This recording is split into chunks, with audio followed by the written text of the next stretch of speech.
Marc, capítol 7, versets 14 al 23. Jesús tornà a cridar la gent i els deia: Escolteu-me tots i compreneu-ho bé. No hi ha res del que entra a l'home des de fora que el pugui fer impur. Només allò que surt de l'home el fa impur. Quan deixà la gent i entrà a casa, els seus deixebles li van preguntar què volia dir aquell proverbi.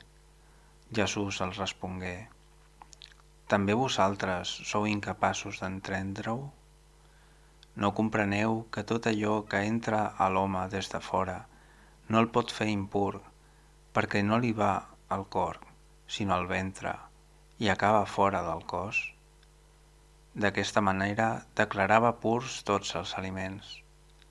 I va afegir: Només allò que surt de l'home el fa impur, perquè de dintre el cor de l'home surten les intencions dolentes que el porten a relacions il·legítimes, robatoris, assassinats, adulteris, avarícies, maldats, enganys, llibertinatge, enveges, injúries, arrogància, insensatesa. Tot això dolent surt de dintre i fa impur l'home.